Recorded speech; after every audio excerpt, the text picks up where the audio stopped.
ലോക്സഭാ തെരഞ്ഞെടുപ്പ് ആവേശം ഇങ്ങനെ കൊട്ടിക്കയറുകയാണ്. പലതരത്തിലുള്ള പ്രചാരണ പരിപാടികളാണ് മുന്നണികളും പാർട്ടികളും എല്ലാം തന്നെ പയറ്റുന്നത്. നമ്മൾ കണ്ടു മിഠായിയിൽ സ്ഥാനാർത്ഥിയുടെ ചിത്രം വെച്ചുകൊണ്ട് പ്രചാരണം നടത്തുന്നു. അങ്ങനെ പല രീതിയിലുള്ള പ്രചാരണ പരിപാടികൾ നടത്തുന്നുണ്ട്.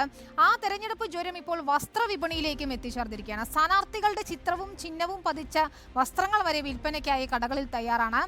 തൃശ്ശൂരിൽ അത്തരം കാഴ്ചകളുണ്ട്. ജെയ്സൺ ചാമോളവരുണ്ട്. ജെയ്സൺ, തെരഞ്ഞെടുപ്പ് പ്രചരണ ആവേശം അങ്ങ് കൊട്ടിക്കയറുമ്പോൾ എന്താണ് തൃശ്ശൂരിൽ നിന്നുള്ള ഈ വസ്ത്രവിപണിയിൽ നിന്നുള്ള കാഴ്ച? ഏതൊക്കെ സ്ഥാനാർത്ഥികളുടെ ചിത്രം പതിച്ച കുപ്പായങ്ങളാണ് ഇപ്പോൾ കിട്ടുന്നത്?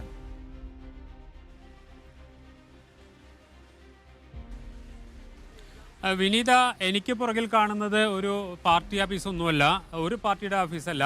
ഇതൊരു കച്ചവട സ്ഥാപനമാണ്. എല്ലാ രാഷ്ട്രീയ പാർട്ടികളുടെയും ചിത്രങ്ങൾ പതിച്ച ബനിയനുകൾ, അതുപോലെ തന്നെ പോസ്റ്ററുകൾ, ഇതെല്ലാം വിൽപ്പനയ്ക്ക് വെച്ചിരിക്കുന്നത്. ഇത് വർഷങ്ങളോളം പഴക്കമുള്ള ഒരു സ്ഥാപനമാണ്. എല്ലാ തിരഞ്ഞെടുപ്പുകളിലും ഇത്തരത്തിൽ മുഴുവൻ രാഷ്ട്രീയ കക്ഷികളുടെയും ചിത്രങ്ങൾ പതിച്ച ബനിയനുകൾ, അതുപോലെ തന്നെ മറ്റ് പ്രചരണ ഉപകരണങ്ങളെല്ലാം ഉണ്ടാക്കുന്ന ജമാലിക്കര കടയാണ്. ആളോട് തന്നെ ഈ കാര്യം നമുക്ക് കൂടുതൽ ചോദിച്ചറിയാം. ജമാലിക്ക, ഇത് എത്ര വർഷമായി ഇങ്ങനത്തെ പരിപാടി തുടങ്ങി? ഞാനൊരു 35 വർഷമായി പരിപാടി തുടങ്ങിയിട്ട്. പ്രധാനമായിട്ടും ഇത് കച്ചവടം കൂടുതൽ വിൽപ്പനയ്ക്ക് പോകുന്ന സാധനങ്ങൾ ഏതൊക്കെയാണ്? വിൽപ്പനയ്ക്ക് പോകുന്ന സാധനങ്ങൾ ഇടതുപക്ഷത്തിൻ്റെ ആണ് കൂടുതൽ പോണത്. പിന്നെ വലതുപക്ഷത്തിൻ്റെ സുനിൽകുമാർ, മുരളി, അങ്ങനെയുള്ളതാണ് കൂടുതൽ പോണത്. ഈ ഒരു ഐഡിയ ഇപ്പം നമുക്ക് ഒരു ഇത്തരം കടകളിലൊന്നും പരിസരത്തൊന്നും അധികം അങ്ങനെ കാണില്ല. എനിക്ക് അറിയാം, ഞാൻ VS അച്യുതാനന്ദൻ തെരഞ്ഞെടുപ്പിന് മത്സരിക്കാനായിട്ട് സീറ്റ് കിട്ടാത്ത സമയത്തേക്കും അന്ന് വലിയ രീതിയിലുള്ള ഒരു വിൽപ്പന നടത്തി അന്ന് ആദ്യമായിട്ട് ഇവിടെ ഇറങ്ങിയത്. അന്നത്തെ ഒരു അങ്ങനെ ഇറക്കാണ്ടായ സാഹചര്യം എന്താ, നമ്മളൊരു രാഷ്ട്രീയക്കാരനാണ്. അപ്പോൾ ഏത് രാഷ്ട്രീയത്തിൻ്റെ സാധനങ്ങളാണ് വേണ്ടത് അത് ഞാൻ അപ്പോൾ കൊണ്ടുവരാനുള്ള കഴിവ് എനിക്കുണ്ട്. അത് ഡൽഹി ആയാലും ശരി, ബോംബെ എന്നായാലും ശരി, എല്ലാ സ്ഥലത്തുനിന്നും കൊണ്ടുവരാനുള്ള കഴിവ് എനിക്കുണ്ട്. ഇവിടെ ഇപ്പോൾ 2 മണ്ഡലങ്ങളിലാണ് പ്രധാനമായിട്ട് സ്ഥാനാർത്ഥികൾ. ആരൊക്കെയാണ് പ്രധാനമായിട്ട് സ്ഥാനാർത്ഥികൾ? നമ്മുടെ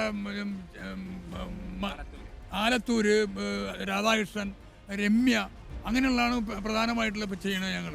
പിന്നെ ചാലക്കുടി മാഷുണ്ട് കുറേശ്ശെ, പിന്നെ എല്ലാം ഉണ്ട്. ചാലക്കുടി ഉണ്ട്, കുന്നംകുളമുണ്ട്, തൃശ്ശൂരുണ്ട്. മെയിനായിട്ട് തൃശ്ശൂരാണ് ബിസിനസ് നടക്കുന്നത്. സ്വാഭാവികമായിട്ട് ഇത്രയും ഡിഫറെൻ്റ് ആയിട്ടുള്ള സംവിധാനങ്ങൾ ഇറക്കുന്ന കടകളൊന്നും ഇവിടെ കണ്ടിട്ടില്ല, ബനിയനുകൾ കണ്ടിട്ടില്ല. പക്ഷേ അങ്ങനത്തെ ഒരു ഐഡിയ ഉണ്ടാവാനുള്ള കാരണം എന്താ? ഐഡിയ ഉണ്ടാകാനുള്ള നമ്മൾ സ്ഥിരം പറഞ്ഞില്ല, ഞാൻ പറഞ്ഞ രാഷ്ട്രീയക്കാരനാണ്. ആ രാഷ്ട്രീയത്തിൻ്റെ ലെവലിൽ എന്തൊക്കെയാണ് പോവുക, എന്തൊക്കെയാ ചിലവാകുക, അതൊക്കെ എനിക്കറിയാം. അപ്പോൾ അത് അപ്പോൾ ഇതിപ്പോൾ ഓരോന്നും അപ്പോൾ ഇങ്ങനെ ഓരോന്നിങ്ങനെ ഇറങ്ങിക്കൊണ്ടിരിക്കും.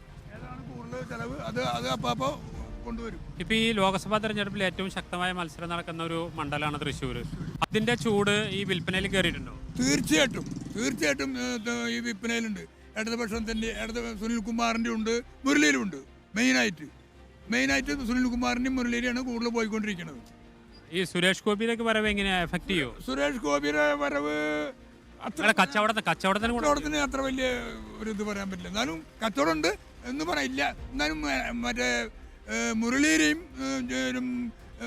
ബന്റെയും അത്രയ്ക്ക് സുരേഷ് ഗോപിനെ പോണില്ല. ഇപ്പൊ ജമാലിക്കാരെ രാഷ്ട്രീയം എന്താണ് അങ്ങനെ പറയാൻ മടിയില്ല? രാഷ്ട്രീയം ഞാൻ ഇപ്പോൾ നമ്മളിത് പറഞ്ഞാൽ ശരിയല്ല. ഞാൻ നല്ലൊരു ഇടതുപക്ഷക്കാരനാ. നിന്നുള്ളതല്ല.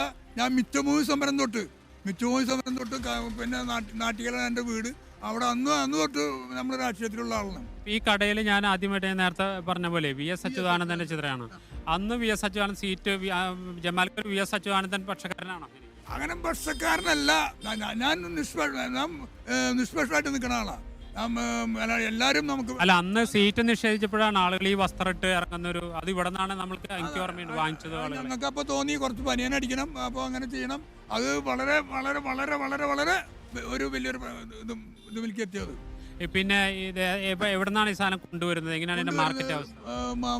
ഡൽഹി, തിരുപ്പൂര്, ബാംഗ്ലൂര്, അങ്ങനെയുള്ള സ്ഥലങ്ങളിൽ നിന്നാണ് കൂടുതൽ കൊണ്ടുവരുന്നത്. ഇത് എത്ര മാസം നീണ്ടുക്കുന്നത്? അതായത് ഇപ്പോൾ ഈ തെരഞ്ഞെടുപ്പിന്റെ പ്രചരണം തീരുന്നത് ആ സമയത്തേക്ക് ഏത് സമയത്താണ് ഇതിന്റെ ഏറ്റവും പീക്കായിട്ടുള്ള കച്ചവടം നടക്കുന്നത്? കച്ചവടം നടക്കുന്നത് ഇപ്പോൾ നടന്നുകൊണ്ടിരിക്കുന്നുണ്ട്. മറ്റത് ഇപ്പോൾ ഈ നടന്നിരുന്നത് ഈ പോസ്റ്റമൊക്കെ ഒട്ടിക്കാനുള്ള അത് ആദ്യം പോയത്. പിന്നെ അരങ്ങുകൾ പോയി, പിന്നെ ഓരോ ഓഫീസ് അലങ്കരിക്കാനും അതിനുമുള്ള അരങ്ങുകൾ കൊടികളൊക്കെ പോയിക്കൊണ്ടിരിക്കുന്നുണ്ട്. ഇത് പിന്നെ ഇപ്പോൾ VS സുനിൽകുമാറുണ്ട്, മുരളീധരനുണ്ട്, സുരേഷ് ഗോപിയുണ്ട്, ബനിയനൊക്കെ ബൾക്കായിട്ട് ഓർഡർ വരാറുണ്ടോ ഈ രാഷ്ട്രീയ മറ്റേ പ്രാദേശികമായിട്ടൊക്കെ? പ്രാദേശികമായിട്ട് ബൾക്കായിട്ട് ഓർഡർ വരാറുണ്ട്. 100 ഒരേ ഒരേ ഒരേ ആൾക്കാർ ഇങ്ങനെ ഓരോരുത്തർ വരും.